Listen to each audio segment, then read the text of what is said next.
Hello, everyone. This is going to be a little bit different from what I normally do for a few reasons. My name's Austin, and I just want to talk about why the beginning hour demo for RE7 is just so unique, especially compared to what the game became. I mean, on the surface, there's really not much to do in the demo, just like any RE engine demo was, but honestly, I think it has way more of an interesting vibe than any of the rest of the demos, and the guest house in 7. Okay, imagine yourself back in 2016, around the time these demos started coming out. RE6 had just happened not that long ago. I mean, it's been a while, but. And if you were a hardcore RE fan, you're like, God, I hope they go back to the normal way of doing things. And there was about at least. I never got to experience all the demos. I was forced to try the kitchen VR demo, and yeah, that's a yeah. Anyway, but I'm slowly looking at the beginning hour, the midnight version, which the PS4. That's the reason I got the PS4 was because of this game. You'll be playing as an unnamed protagonist who's obviously actually Ethan. I mean, he's got the same grunt noises, the same drip. And you're gonna wake like you do as Clancy on the ground, but upstairs instead to a static TV and a file saying I'll dash all of them. Not knowing where you are, you explore the house. If you played RE7, things actually do look pretty different. Arguably better than this same location in the base game. A new red door, very ominous, with animal carcasses around it, blood everywhere. Something or someone has caused this. It's honestly pretty tense. There's no real music. It's isolated horror at its finest. The tub with barbed wire and more blood. Sunlight shining through to inspire some hope that you just might make it out. On your first playthrough, you'll most likely get the first bad ending, which is Welcome to the Family. You get this ending by watching the tape early, or actually, yeah, from watching the tape early, and it's just the same as after you shoot Mia in the base game. You get Welcome to the Family, son, and instead of getting curb stomped, you're just grabbed by Jack after he punches you. But on your next playthrough, you'll know, just like in the base game, you can just pull the lever without the tape, and you'll get the fuse. Only thing you're going to be hearing for the most part is your footsteps. So once you hear something rattling upstairs, it provides even more tension. You go upstairs to get the basement key and a file saying they're watching us from the helicopters. You can find a piece of ammo beside a trash can, which I didn't know about till like my 7th or 8th playthrough. And you'll get the celluloid. I don't know how to pronounce it. You'll get the other piece for the dummy finger downstairs, and that will start the Easter egg, which you have to find 5 graves, one at the bottom of the steps before you enter the kitchen, one in the basement. You shoot the painting, although I had to use an axe because I wasted all my ammo. There's one back upstairs where you got the key, and then you'll go see Mia's doll, and that'll end the Easter egg. Oh, and you also, for some reason, have to block animation at the door. I don't know who in the world would thought to do that, but, I used a guide. The molded is your only real threat in this, and if he hits you at all, it's instant bad ending. But this also kind of alludes to the fact that Ethan is going to be infected already. But if you're smart, all you have to do is kick the door after Jack blocks it, and then immediately do a quick turn, and usually if you head to your left, you can dodge him and then kick him with the dead body bag, and then get out through the door and get the pistol. And what I like to do, because I'm terrible at shooting, is go back upstairs, shoot the box, and get the extra 3 bullets. And this took me over... Okay, so the first time I was doing this on Xbox, I couldn't ever get the good ending. First try PS5, got it.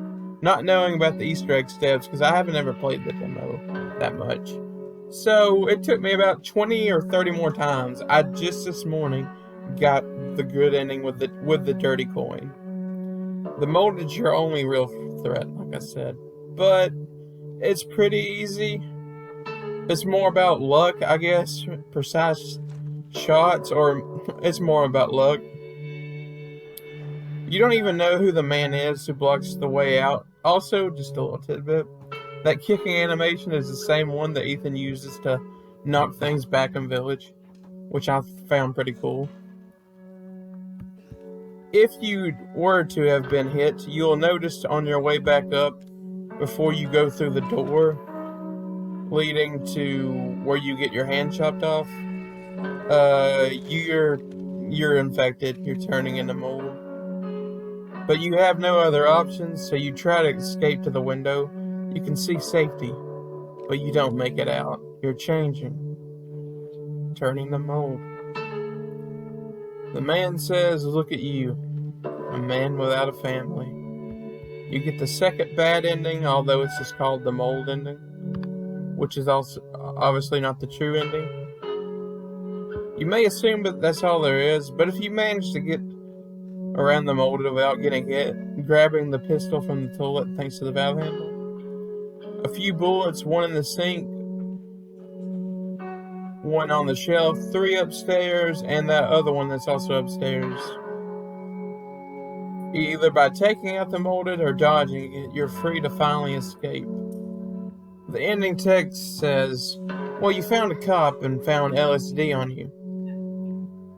So, they don't believe the horror you've endured. RE7's demo stands out compared to all the other RE Engine demos.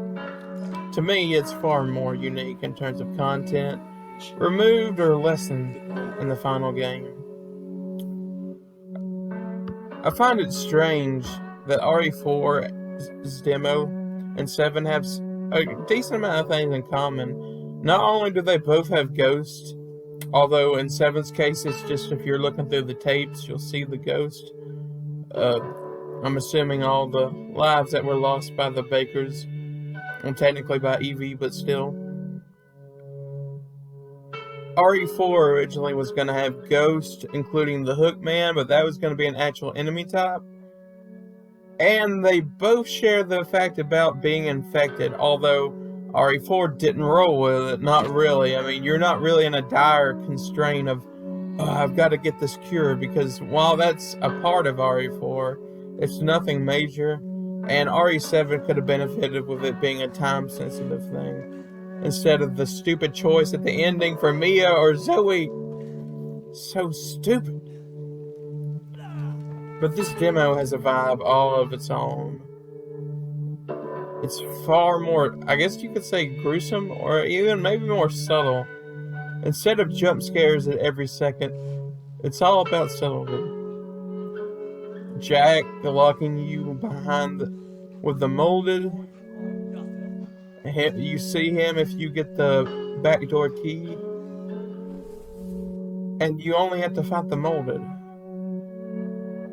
The sounds of your footsteps heavy on the wood.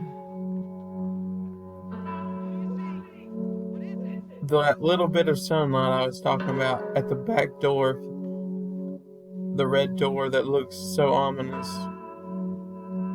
The hallway that you come up from the basement, instead of being adorned with thunder and rain, has a glimmer of hope left. You just might see the light of day once again.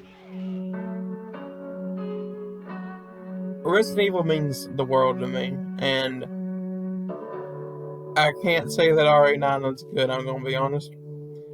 But Village was a good game. It was a bad story, but a good gameplay. RE7's biggest mistake I've ever felt was not a hero, not because it brought back Chris, which I'm mixed. I don't really care personally on that part. It's the fact that Lucas didn't need to die. Because no villain after him so far has been anywhere interesting enough. Also, the fact that Mia is definitely the worst villain in the. By that I mean she's the most evil because this is all her fault, but Capcom doesn't see it like that, even though it's definitely the case. And it kind of discourages me that RE9 is not going to really pick up on any of that kind of stuff. Instead, we have to have a brand new pro tag again, even though Rose Mary would have made way more sense since they already just set her up in the DLC. But I don't want to get off topic too much. I strongly recommend, even if you played RE7 hundreds of times, you give this demo another shot and just soak in the atmosphere. There's definitely nothing else like it. At least not to me. I'm also got a new channel called the LS Kennedy Report, where I'm going to be covering mostly Resident Evil files and seeing if you can actually understand the story from just the files alone. I'm not sure when I'll actually have my first video on that, but I will let you all know. And I hope you all have a great Sunday, or whatever day I get to upload this. I love you all, and stay frosty.